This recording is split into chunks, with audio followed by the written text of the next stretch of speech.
They say there is a very fine line between bravery and stupidity. As I stand here in the middle of this forest, gazing at all of the explosions far off in the distance, I realize I may have crossed that line to a point of no return.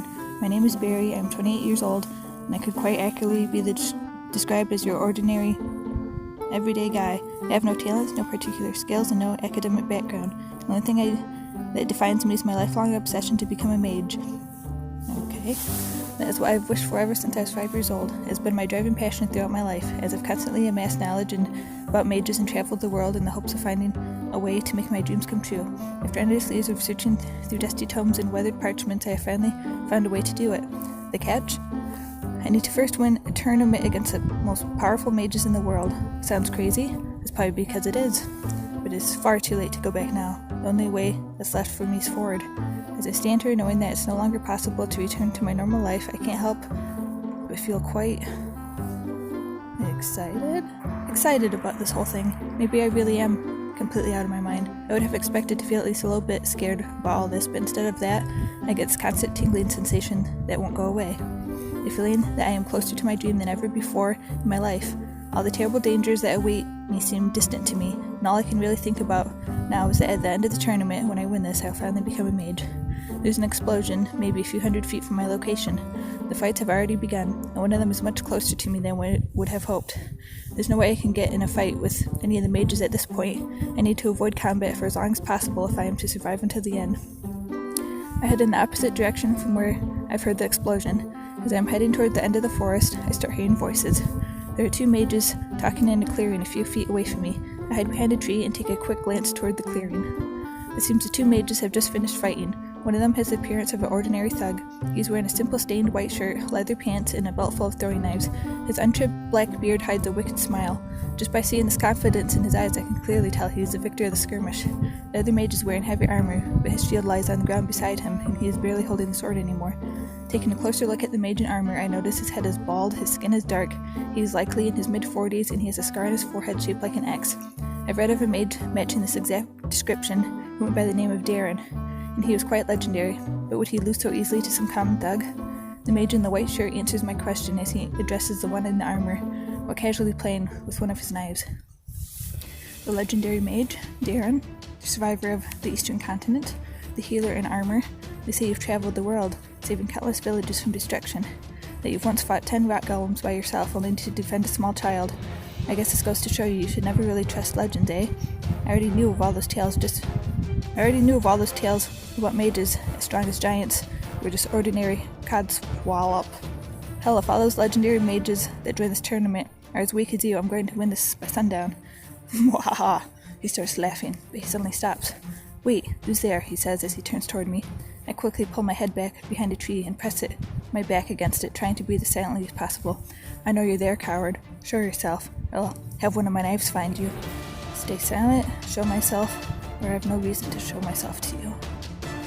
I have no reason to show myself to you. I see no reason to show myself to you, I tell him, as he pinpoints my location from the sound of my voice. The mage makes a rather long pause before speaking again. The stillwater, eh? He says finally. He tried hard to keep his composure when asking his question, but the tremor in his voice betrayed him. He is afraid. His sudden change of attitude towards me is not completely unexpected. The existence of stillwaters is one of the main reasons I've dared to dream that I might have a chance to win this tournament. Stillwaters are a very rare breed of mages that are known to be incredibly powerful. One of them is said to have destroyed an entire city in an instant some 20 years ago with only a flick of his fingers. The city of Ulmanar was said to have been one of the greatest cities on this continent, but was wiped off the map just like that, in a single second. Such is the power of these stillwaters. But what's even more interesting about these stillwaters is you can't differentiate them from normal humans. Normally you can sense the magic flowing from every being. You don't need to be a mage to do it.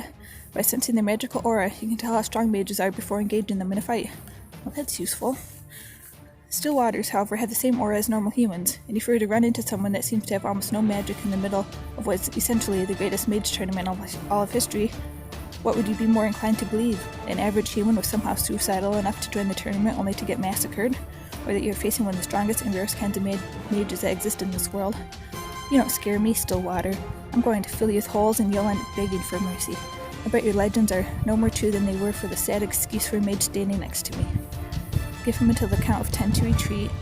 Imply that I'm the one who destroyed the city of Almanar. I will imply that I'm the one that destroyed Almanar. That's funny, I tell him. That's almost the same thing the people of Almanar told me before I burned their city to the ground. After I say that, there's a long pause in which none of us says anything. You're bluffing, the mage says. I guess there's only one way to find out then, I tell him, as I feel my heart pounding in my chest. The few seconds of silence that follows feels like the longest seconds of my life. After a long pause, the mage finally says, You're in luck, Stillwater. I'm feeling merciful today.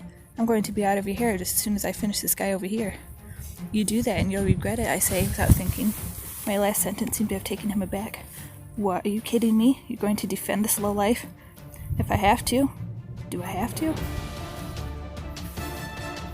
The mage once again falls silent. He doesn't seem to want to push his luck any farther. After a while, I hear him put his daggers back on his belt and spit on the ground.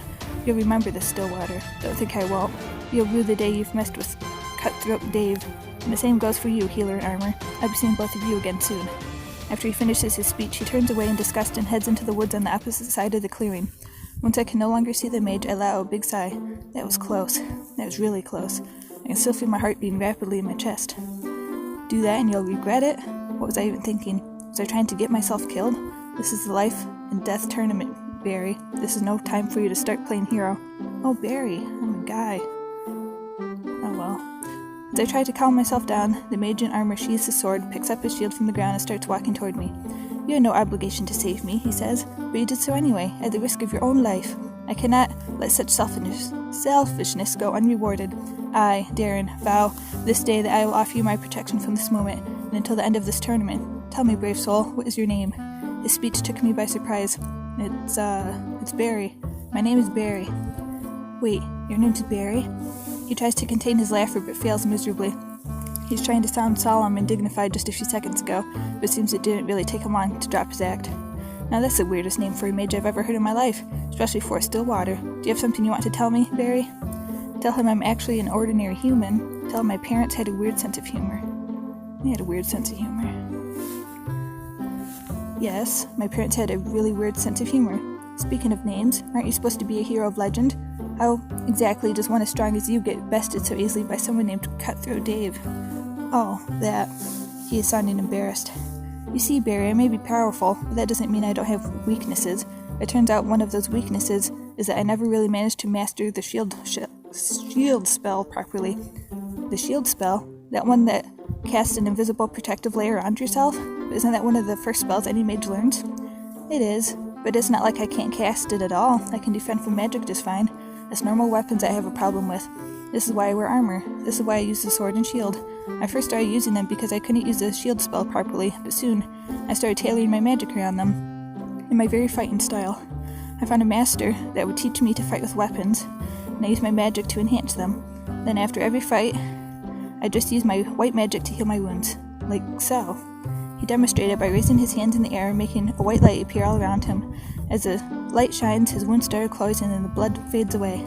The Cutthroat's knives had a life of their own, and there were many of them attacking me simultaneously. If I had the proper shield spell to defend against them, defeating them would have been child's play, but defending against all those knives with a shield and a sword alone would have been impossible, regardless of my combat skill. All armors have their weaknesses. All he had to do was go for the armor's joints repeatedly until he wore me out. Why are you telling me all this? Shouldn't you be at least a bit worried about revealing your greatest weaknesses to someone you've just met? Hey, you saved my life, so you can't be that bad, right? Pardon me for interrupting. I hear a woman's voice from behind the trees. Would you by any chance be Darren, the legendary savior of the Eastern Continent?